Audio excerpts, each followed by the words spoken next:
আসসালামু আলাইকুম ওরহমতুল্লাহ বরকাতু। আগামীকালকে ভয়েস মিশনারি স্কুলে যারা যারা অ্যাডমিশন টেস্ট দিতে যাচ্ছ 2025 ভয়েস মিশনারি স্কুলে আর্টসে যারা যারা পরীক্ষা দেবে, আর্টস মানে হচ্ছে যারা কলা বিভাগে অর্থাৎ বাংলা, ভূগোল, ইতিহাস, ভূগোল নিয়ে যারা পড়বে 11-এ ভর্তির জন্য, ক্লাস 11 10 থেকে ক্লাস 11-এর জন্য তাদের নমুনা প্রশ্ন এবং টোটাল প্রশ্নের ধাঁচ কেমন হবে, সিলেবাস কেমন হবে সেটা নিয়ে আজকের বিষয়। তো তোমরা ঝটপট দেখে নাও, তোমরা পরীক্ষা দাও, কিভাবে তোমাদের পরীক্ষাটি হবে দেখে নাও। তোমাদের জন্য ডিউরেশন থাকবে 2 ঘন্টা এবং ফুল মার্কস থাকবে 50, অর্থাৎ 50 মার্কের মধ্যে তোমাদের পরীক্ষা হবে। এবং সর্বপ্রথমে তোমাদের সেম টু সেম এরকমই প্রশ্ন থাকবে। তোমাদের বড় অক্ষরে নাম লিখতে হবে, রোল নাম্বার লিখতে হবে এবং মেল না ফিমেল এটা লিখতে হবে, ভেন্যু কোড লিখতে হবে এবং তোমরা ঠিক এরকম জায়গাতে একটি সিগনেচার করে দেবে। তো পরীক্ষার কিছু নির্দেশাবলী রয়েছে, যেমন ধরো কীরকম, যে 50 নম্বরের পরীক্ষা হবে তোমাদের, এই 50 নম্বরের পরীক্ষার সিলেবাসটা ঠিক এরকম বলে দিই তোমাকে। সিলেবাসটা হচ্ছে বাংলা হবে 10 নম্বরের, ইংরেজি হবে 10 নম্বরের, হিস্ট্রি হবে 10 নম্বরের, জিওগ্রাফি হবে 10 নম্বরের এবং জিকে হবে 10 নম্বরের। মোট হবে 50 নম্বরের পরীক্ষা। এই 50 নম্বর পরীক্ষার মধ্যে তোমাদের 50টিতেই তোমাদেরকে option A, option B, option C, option D থাকবে এবং সবগুলোই এরকম গোল দিয়ে ঘেরা থাকবে। এবং এই যে গোল ঘেরা থাকছে, সেই গোলগুলো তোমাকে কালো কালির পেন দিয়ে সেটাকে তোমাকে কিন্তু এইভাবে গোল করে করে তোমাকে করে দিতে হবে। যদি তুমি অর্ধেক গোল করো বা যদি তুমি কেটে দাও বা যদি তুমি ক্রস করো বা যাই করো না কেন, সেই ক্ষেত্রে কিন্তু তোমার এটা কিন্তু সঠিক দেখাবে না। কারণ ওএমআর শিট যে পরীক্ষা হয়, চাকরি পরীক্ষা যে পরীক্ষাগুলো হয় ওএমআর শিট, সেই ওএমআর শিটে কিন্তু তোমাকে পরীক্ষা দিতে হবে এবং সেই ওএমআর শিট ভাঁজ করা যাবে না, ফোল্ড করা যাবে না। নানান ধরনের বল পেন, নানান ধরনের তোমার কালো রঙের বল পেন নিয়ে আসবে। ইলেকট্রনিক গ্যাজেট লাইক তোমার বিভিন্ন ধরনের ক্যালকুলেটর, স্মার্ট ওয়াচ, ফোন, এই সমস্ত জিনিসপত্র নিয়ে তোমাকে পরীক্ষা দিতে দেওয়া হবে না। তো পরীক্ষার প্রশ্ন কেমন হবে, চলো কথা না বাড়িয়ে সরাসরি চলে যাই। একদম প্রথম দিকে দেখতে পাচ্ছ বাংলা, ইংরেজি। বাংলা যে প্রশ্নগুলো থাকবে সেগুলো এই ধরনের। ধরো একটা প্রশ্ন থাকলো যে বুড়ো মানুষের কথাটা শুনে বুড়ো মানুষটি হলেন, এখানে বুড়ো মানুষটি কে? তোমরা গল্পগুলো পড়েছো, সেই গল্পগুলোর মধ্যে থেকে তোমাদের প্রশ্নগুলো আসবে। এখানে বুড়ো মানুষটি অপূর্ব না গিরিশ মহাপাত্র না জগদীশ বাবু না নিমাই বাবু, এখানে যেটা হবে অ্যান্সার, সেই অ্যান্সারটি তোমাকে করতে হবে।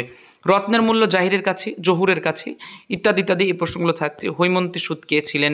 দাঁড়াও এই মানহারা মানবীর দ্বারে মানহারা মানবী কে ছিলেন? ইত্যাদি ইত্যাদি।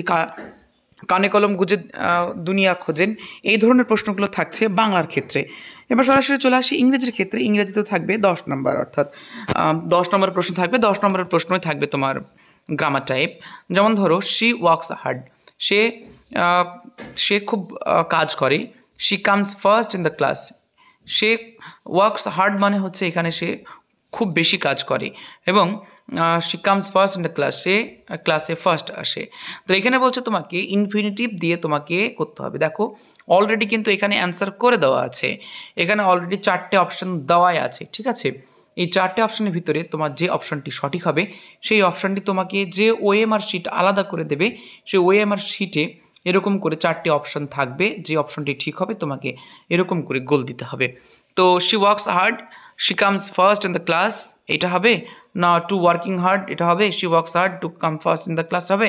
আচ্ছা, আইনযুক্ত ওয়ার্ড এবং টু যুক্ত ভার্ব প্লাস টু যুক্ত ওয়ার্ডগুলোকে আইনফিনিটিভ বলা হয়। তো এই ক্ষেত্রে আমরা যদি দেখি তাহলে she works hard to come first in the class, এটা হবে সঠিক অ্যান্সার। তো এরকমভাবেই noun of apposition, voice change, narration change, nominative absolute, এইখানে রয়েছে ডিগ্রি চেঞ্জ, আরও অনেকগুলো রয়েছে, এই ধরনের প্রশ্নগুলো থাকবে। আর্টসের ক্ষেত্রে আরও যেগুলো থাকবে, ইতিহাসের প্রশ্নগুলো এমন হবে, সম্প্রকাশ ছিল একটি কী ধরনের পত্রিকা, নীল বিদ্রোহের সময় ভারতের বড়লাট কে ছিলেন, এই ধরনের প্রশ্নগুলো থাকবে। ভূগোলের ক্ষেত্রে থাকবে গিরিপথ, আরোহণ অবরোহণ প্রক্রিয়া, সৃষ্টি, ভূমিরূপ, পৃথিবীর দ্রুততম হিমবাহ, বার্ষিক উষ্ণতার প্রসার সবচেয়ে কম কোথায় থাকে, ইত্যাদিতে প্রশ্নগুলো থাকছে। এবং এরও থাকবে, সেটা হচ্ছে সাধারণ জ্ঞান। ভারতের সর্বোচ্চ সাহসী সম্মান কি দেওয়া হয়? বিশ্বের সবচেয়ে উঁচু স্ট্যাচুটি কোন দেশে আছে? ধরো ভারতের জেমস বন্ড কাকে বলা হয়? বিশ্বের বৃহত্তম ক্রিকেট স্টেডিয়াম মাতেরা ভারতের কোন রাজ্যে নির্মিত হয়েছে? ইত্যাদি ইত্যাদি।